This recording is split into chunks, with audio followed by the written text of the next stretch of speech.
Ce n'est pas mon choix, mais je ne sais pas nager.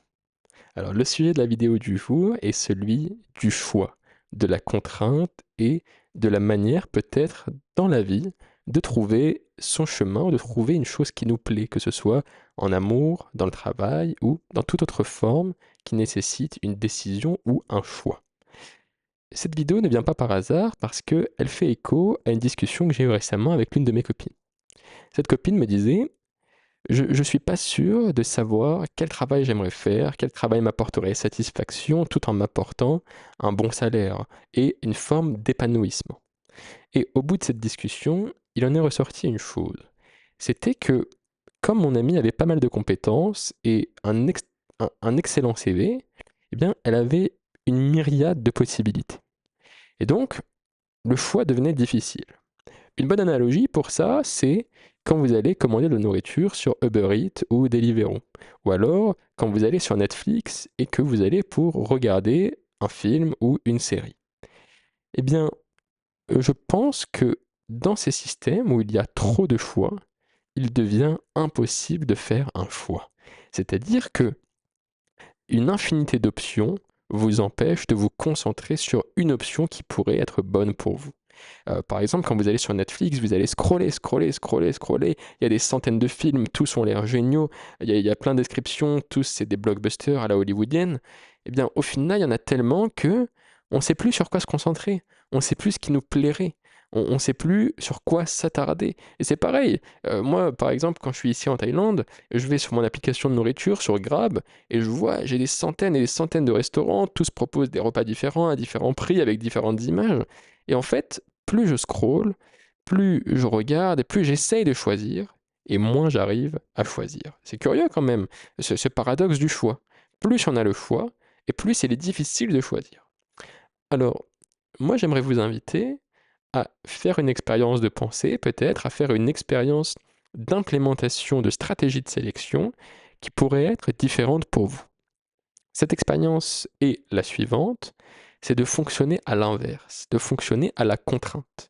Plutôt que de vous demander qu'est-ce que je vais manger ce soir ou qu'est-ce que je vais regarder ce soir, demandez-vous qu'est-ce que je ne vais pas manger, qu'est-ce que je ne vais pas regarder ce soir, qu'est-ce que je ne veux surtout pas manger. Et je pense que vous allez vous apercevoir qu'en fonctionnant de cette manière, en fonctionnant en ce que j'appelle à la contrainte, vous allez pouvoir aller beaucoup plus rapidement et beaucoup plus précisément vers quelque chose qui vous apporte satisfaction et épanouissement. Moi, par exemple, pour revenir sur l'anecdote de mon ami qui n'arrivait pas à trouver un travail qui allait lui apporter satisfaction ou bon salaire, eh bien, je lui ai dit, ok, est-ce que tu aimerais aller mendier dans la rue? Parce que récemment, tu me faisais la remarque que un mendiant gagnait beaucoup plus d'argent que toi dans la rue parce que les gens avaient trop de générosité. Je lui ai dit, est-ce que là, tu vas aller travailler dans la rue? Elle m'a dit non. Je lui ai dit, est-ce que tu veux un travail où tu es tout le temps exposé au soleil? Parce que moi, je connais les Asiatiques, ils n'aiment pas généralement s'exposer au soleil, ils ont toujours leur parapluie, leurs bras couverts, etc. C'est comme des vampires, ils ont peur du soleil. Donc je lui ai dit, est-ce que tu veux travailler sur un bateau et autres? Elle m'a dit non, j'ai pas envie d'être exposé au soleil toute la journée. Donc vous voyez, en fonctionnant comme ça, à la contrainte, on retire des options. Ensuite, je demande, est-ce que tu veux travailler debout toute la journée ou avec des odeurs? Non. Bon, bah, vous voyez, ça exclut tout ce qui est chaîne de restauration, par exemple. Est-ce que tu veux travailler dans un endroit climatisé? Oui. Alors, tout de suite, on va rentrer peut-être dans des choses de bureau, des choses de consulting, de conception, de programmation et autres.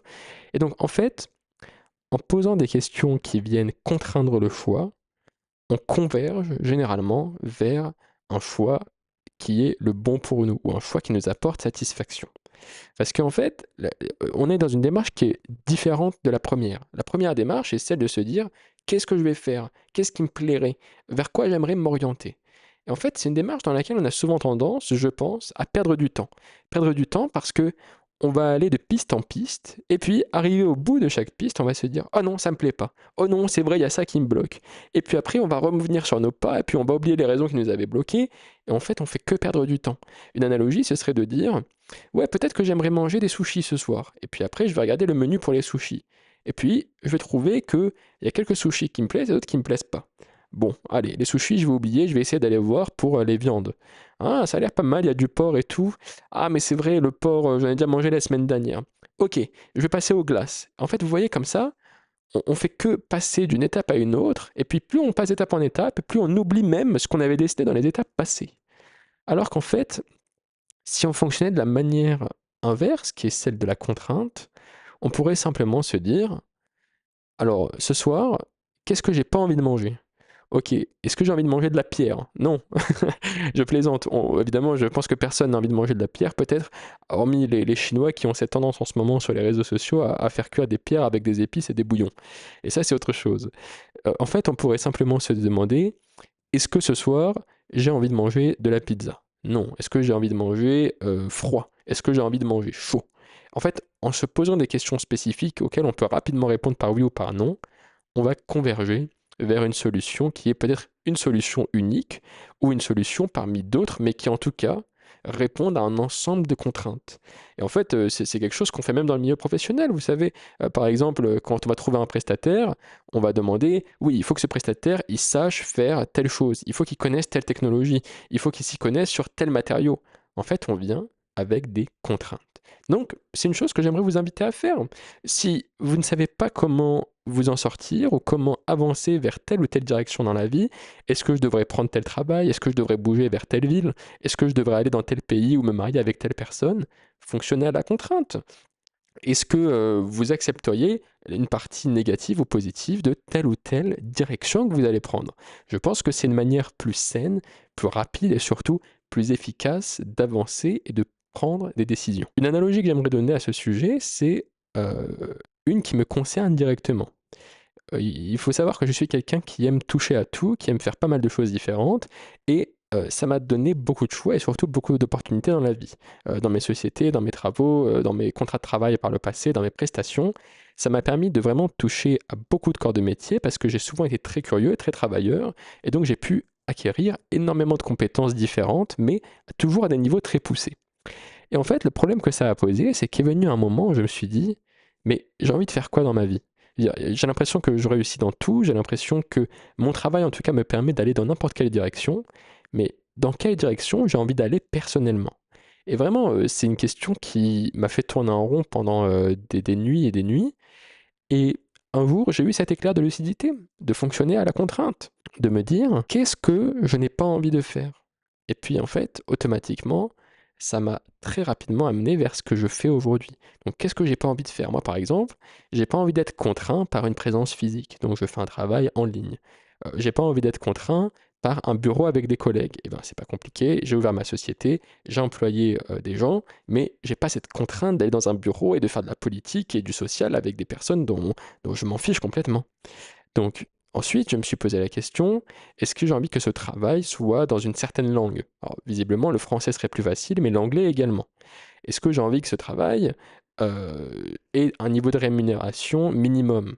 Bah oui, j'ai envie de vivre une vie confortable, j'ai envie d'avoir un certain niveau de matérialisme ou en tout cas d'accès au confort qui m'apporte satisfaction. Donc, en fait, vous voyez, en ajoutant ces contraintes sur peut-être la rémunération, la localisation, le style de travail, eh bien, on arrive à un ensemble de possibilités qui se limitent de plus en plus. Déjà, par exemple, si j'ai envie de travailler à distance, bah, je ne vais pas pouvoir faire tous les travaux manuels, je vais pas pouvoir travailler dans le BTP, je ne vais pas pouvoir faire de la boulangerie.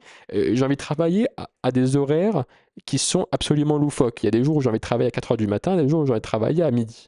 Eh bien, ça, c'est généralement pas possible dans un travail normal. Et donc, en apportant toutes mes contraintes, je vais converger vers des métiers, des produits, des business qui m'apportent satisfaction et qui correspondent surtout à mon style de vie, à mes envies et à mes besoins.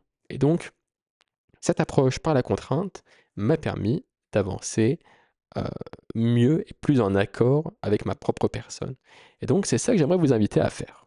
Donc, je suis curieux de savoir si vous, dans les commentaires, vous seriez partant de partager une expérience dans laquelle vous aviez pas mal de choix et au final, d'avancer à l'inverse par la contrainte vous a permis de vous focaliser ou vous concentrer sur une direction qui aujourd'hui vous apporte satisfaction, là où auparavant la myriade ou l'infinité de possibilités vous tétanisez ou vous empêchez d'avancer. Donc, je vous laisse me dire, je suis très curieux et puis, la parole est à vous.